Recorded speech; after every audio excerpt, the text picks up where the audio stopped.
Hello, everyone. Welcome today to this short little webinar. We are excited to have you on here, and we have something special for you from the Association of Classical Christian Schools. As you know, this summer is our national conference, and every year this is a very popular event where people come from all over the country, even the world, to attend this. And this year, we even have something more special in terms of who's coming as our speakers and just the vision and purpose behind the conference this year. And today with us, we have David Goodwin, the Executive Director for the Association of Classical Christian Schools. And he's going to spend a few moments with us just going over this. My name is Ralph Cochran. I'm just facilitating this discussion with Dave just to better understand what exactly is the conference this year and why you need to consider attending. If you haven't thought about attending this conference ever, or you're sitting on the fence, you're ahead of school, not sure if you should send your staff to this, we hope you'll spend a little time here listening to this, and I think you'll find that this is a worthwhile investment for your school to really help take your staff and your administrative team and even your board members to the next level in understanding the mission behind classical Christian education. So with that, I'm going to bring on Dave Goodwin here. Dave, you there with us? I sure am. Thanks, Ralph. Awesome. So Dave, just let's just step back for a minute and just give me a big picture view of the vision you have for the conference as a whole, and in particular this specific conference. So can you kind of go over that with us, and then I want to dive into some more specifics. The ACCS sponsors this conference, but it's really the Repairing the Ruins conference. And the reason, the distinctive of it being the Repairing the Ruins conference, it was originally the vision came from John Milton's treatise on education, where he talks about the work of Christians is to repair the ruins of our first parents. Obviously, it's speaking more to the whole idea of how we can work together to educate children to love the Lord, more so than particular cultural renewal or anything like that. It's kind of one of those secrets about where the name came from. Anyways, it's a conference for anyone interested in classical education, who's an educator, who's a parent, who maybe even is a student in classical Christian schools. We have rates for each of those groups. Okay, awesome. Yeah, so I guess in terms of who should attend, I mean, obviously you're talking about that right now, but can you give us the spectrum of all the different types of people over the years that have attended this? I mean, is this only for people that have advanced degrees in classical education, which we know there's not too many of those? Like who actually should attend something like this? Well, very few people attend for that reason. The main thing is that your people are here. If you're a classical educator, if you're in the classical realm in some way or another, one of the things I enjoy about this every year, and I hear from many others that they enjoy, is that you get together with a group of people who get it. I don't know how else to say it, but that colloquial sort of way of saying the people there understand what this is about. They understand how important it is. They can speak your language. And you get to spend 3 or 4 or 5 days in that context. It's a really great time to recharge. That's fantastic. And do you have any examples of stories you've heard in the past of people that have just walked away, just kind of something that's really impacted them, with that recharge or just that refreshing and knowing they've been encouraged by just the networking itself? Because that sounds like it's such an important component of this event. Well, it is, and I hear it every year. It's the sense that, and it's hard for me because when I'm at the conference, I'm often very busy because I've got lots going on. So people will come up, and so I can only speak kind of the general things I hear. One in particular is that I need to recharge after a school year. It's hard. We're dealing with parents and kids and problems, and oftentimes, we start to think we're a little bit crazy out in the classical Christian world because we're dealing with all these people who just don't get what we're talking about. So we're kind of trying to help them understand. And we come to this conference and things make sense again. Everybody is speaking the same language. They have the same priorities. And so as such, I kind of already mentioned that. I get a lot of comments around, boy, I just need this time every year so that I can be refreshed and recharged. And I think for heads of schools, that's something to think about with regard to your teachers. When I was in the head of school chair, I often would send teachers as many as I could, just because it really they brought back some good things that at the teacher training at the beginning of the year for that, 1 or 2 weeks that you hold teacher training in August, they would present what it was that they learned at the conference. But really, what we got from it were recharged teachers who were excited for the year. And there's nothing better than, a shot in the arm with a classical philosophy to get people going at the beginning. Yeah, absolutely. Yeah, I can imagine just remembering your why. Why did I choose to be a teacher in a classical Christian school to begin with, and going to something like this to be around other teachers and hearing their stories and their successes and challenges throughout the year can make a huge impact on someone. What also describes to me, just in terms of school leaders, like heads of schools and board members, what do you typically find them getting out of this time? I imagine there's a lot of strategic value for them. Well, there's a lot. That's actually probably one of the groups that we serve with the most number of opportunities. This year, of course, there's Leaders Day. The first Wednesday, the Wednesday part of the conference is a pre-conference, separate event, but a lot of heads of schools come to that. There's some practicums. There's one this year on marketing, which I know you're very familiar with. I think you're doing that one. And then when we move into the main conference, it's a lot of the side activities that the headmasters appreciate. Of course, the plenaries and the workshops are helpful, but we have a members meeting, which that's where we go over and explain all the new things that we're working on at the association and help you understand how we can benefit you, how we can bring more students to your school, how you can help us bring more students to your school, those sorts of things. We have an accreditation meeting where people can, who are with accredited schools, can meet up. We have a new schools meeting that meets every year. So we just have a lot of activities. There's a lot of fellowship and networking, and it helps the sort of national gathering get together. This year we have also some reasons to maybe bring some parents. On Thursday night, we have a series of talks that are very brief, 19 minutes apiece, but that are highly produced to persuade people that classical Christian education is for them. And so we'll be recording those there for use later, but certainly having people there live would be a great idea. Okay, great. That's helpful. Let's segue into the Leaders Day conference and just kind of describe it. You kind of alluded to that just a minute ago. Can you kind of describe the vision for Leadership Day as a whole for maybe someone that hasn't been to it but has heard of it? So they just kind of get a quick backdrop and then maybe get into some specifics for what is actually going to be going on this year for Leadership Day. Yeah, Leaders Day was started many years ago. It's a regular event that we have at the conference. And what it does is it allows us to put a series of workshops that are highly targeted to leaders at classical Christian schools. And so the day this year is going to start out with an address from John MacArthur. Obviously, he's a well-known speaker. And then we're going to move.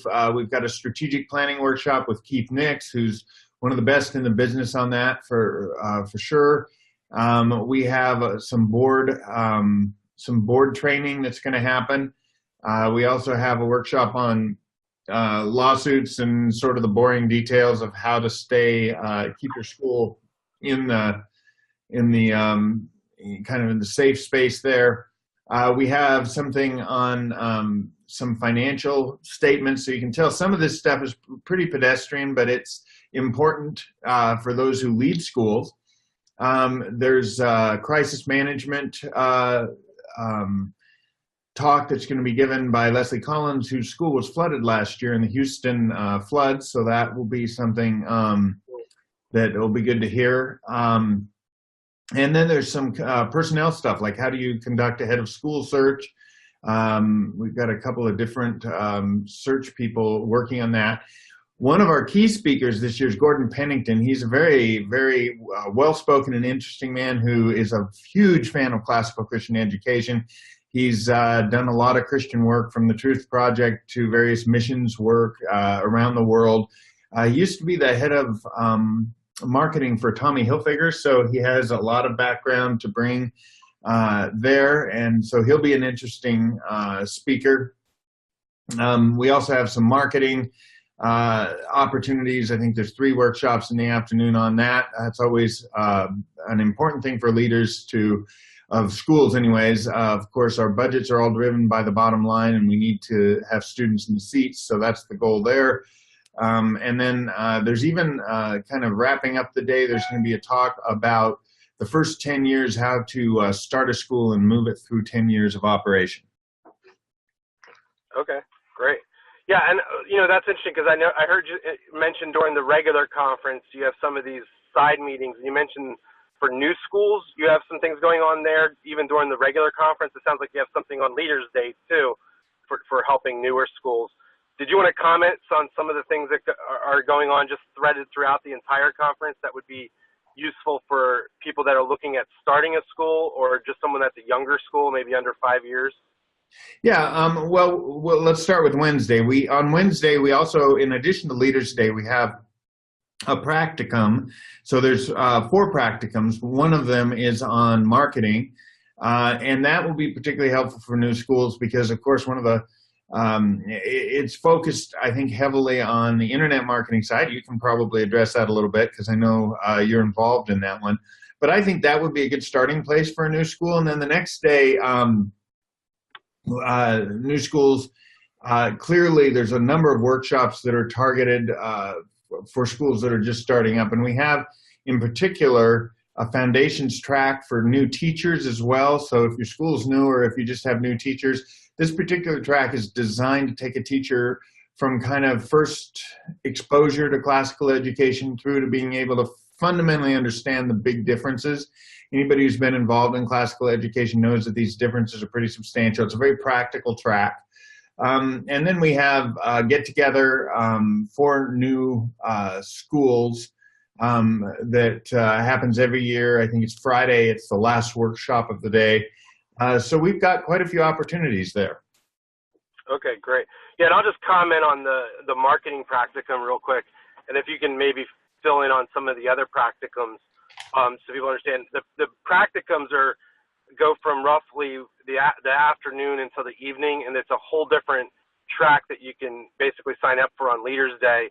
It's an additional fee, but you're going to get a real focused crash course on a certain topic. And in the one I'm leading with several other speakers is on marketing, and we're going to focus on inbound marketing, digital marketing strategies, and we'll talk about word-of-mouth marketing, setting a marketing budget, website design, Facebook advertising, and we're basically going to take a hypothetical school and build a marketing plan for it. So when you walk out of that practicum at 9 o'clock that night on Leaders Day, you're going to have a full head, and you're going to have a good understanding of all the different facets of what makes a successful marketing strategy for a school, and you'll be able to walk back to your school and be able to have some tools to be able to implement.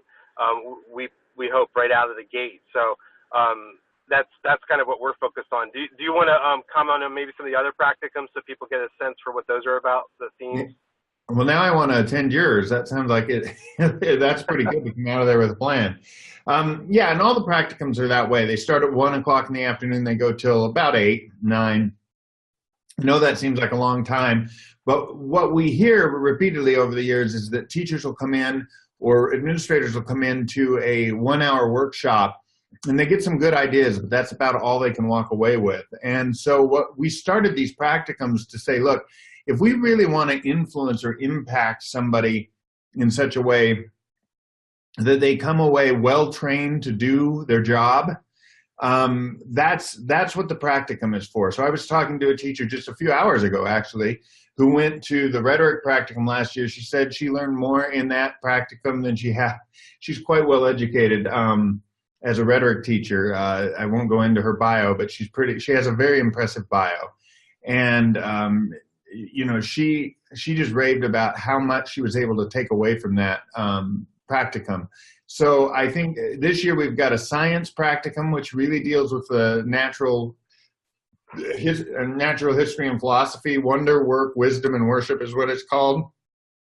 I know the teacher there, Robbie James, good friend of mine. He's just an amazing, and most of these practicums don't have just one teacher. They have several, and they're workshop format, so you're actually doing things in the class to some extent. They've got enough time to have you do that. And then the Latin practicum, the second of the two, is the same thing. The main teacher there, Tim Griffith, is also doing it. He's out of New St. Andrews, and he's working with Karen Moore out of a classical Christian school in Texas. And both of them are some of the leaders in Latin in the nation. And so you've got the combination of, high Latin knowledge and teaching experience that are going to work together to deliver a training session that's going to help teachers teach Latin. And that one is even for people who don't necessarily, if they aren't full Latin teachers, they're just grammar school teachers who happen to teach Latin, it's also helpful for that. Fantastic. Well, good. That's really helpful. I think that helps people get a good understanding of the uniqueness of Leaders Day and who should attend that and what's going to be going on. So basically there's this kind of main thrust for the whole day of all these different topics that'll be spoken on a workshop format, and then there's about 4 or 5 different practicums you can choose from. So I encourage people to go onto the website, research that a little deeper, and decide if it's something on there. I know the syllabus is more or less, or the outline, I should say, for the those particular practicums are loaded on there, so you can get a good sense of what actually is going to be taught during those, if that's something for you. So Dave, let's just segue here into the main conference. Just give a quick overview of that. You've kind of alluded to some things already, and maybe talk about some of the main speakers and just what is if someone's going to attend this conference, and by the time Saturday rolls around, they're leaving, their friends back home at church on Sunday are going to ask them, so what did you get out of the ACCS conference this year? What do you hope they say? What would that look like that would be specific to the themes and just the themes and topics you're trying to focus on this year? Yeah, well, that's an excellent question. So this year, our theme is His Truth Endures to All Generations. And we chose that because classical education is a generational ministry. A lot of people see it as just teaching young people, but it really builds generations. That's what it's there for. And if you look at our speaker lineup, we have a lot of people who are going to talk about that. We got John MacArthur, who's well known. Alistair Begg, he's another pastor. Both of these guys are pastors who see the value of classical education, and they're implementing them in their own spheres. We also have Grant Horner, who's just an amazing speaker. He also works in a college setting. Of course, we have Doug Wilson, George Grant, and Matt Whitling, who are all very popular speakers that people just come to the conference to hear them every year. We have a number of new speakers this year that are, first time with us, new with us. Joseph Clare is going to be with us. He's speaking on Augustine and the Soul of Education. We have Keith McCurdy. He is a psychologist who talks about raising sturdy children, and he's also a board member of a classical Christian school, so he really speaks well to that. Louis Marcos is going to be back with us this year talking about Narnia, which is always a fun topic. If you haven't heard Louis speak, you need to go to one of his conferences. He's an amazing speaker. And so, our plenary list is quite impressive, and I'm looking forward to it. Yeah, it does. It sounds fantastic. That's great. Well, is there anything else you would want to share with a head of school or a board member who's kind of sitting on the fence deciding if this is something worth coming to? Well, I'll come back to the gatherings. One of the things that we started doing a couple of years ago that's been pretty popular, whether you just attend one of the gatherings or whether you set one up, is we want this conference to, we set up a lot of the best leaders and speakers in the nation to come speak. And many of them are teachers with some really practical advice. But a lot of times you might want to talk to somebody who is teaching or doing the same thing you're doing, but at a different school. And so these gatherings can be set up on our website at repairingtheruins.org, where you can actually go in and create your own meeting. We have a couple of meeting rooms that are walk-in rooms that you can reserve a meeting, go into some seating there. You can set up a meeting about anything. If you want to talk about how to teach Latina lingua in the 6th grade, if you want to talk about how to teach Saxon math in the 2nd grade, or maybe in the grammar school, you can create your own gathering and set up a time and you guys can meet up. And it really helps kind of grease the axles, if you will, on the networking side of things at the conference. That's what we hear repeatedly is why people come, is to connect up and meet up with the 1,000+ attendees that are there. That's great. Yeah, I know. I don't know how many I've been to these conferences. It's close to 12 or 13, and I hate to say this for the speakers, but there's only a few talks I actually remember. But what I do know is the friendships I've built over the years and the camaraderie and just that relational piece to this is so significant that it will encourage you for a long time, and it'll be something you can lean on as you go through your battles throughout the year. And it's just such a worthwhile experience. I love that you're doing these gatherings to make it a little more easier to break the ice with people and for people to get to know each other. I really appreciate it. I know you have some prayer times too, right? Are you still doing that? Yep. We do. We get together and pray on, in a couple of different scenarios. And frankly, for people who've gone every year, usually you can't pack your day enough. There's too many people you want to talk to. But for the new people who are coming for the first time, I remember back in the days when I was first coming, it's hard to kind of get plugged in and get to know people. But we've really made an effort to make that very possible. We do things with the name badges to make it easy to find other people who teach the same stuff or do the same stuff you do. We've got these gatherings where you can just look out there, and you don't have to be the guy who creates a gathering. We'll have, right now, I think there's 6 or 8 out there, but there'll be dozens by the time the conference rolls around. They'll keep being built. You can build a gathering right during the conference using your smartphone. So, there'll be so many opportunities to connect with people, even for first timers, that I think it'll be worth it. That's great. All right. Well, this has been really helpful, David. I think this is something that I think a lot of people appreciate, the information and getting a good overview of just what's happening this year. So we're looking forward to what's going to occur at this year's conference. And again, thanks for sharing this with us. You're sure welcome.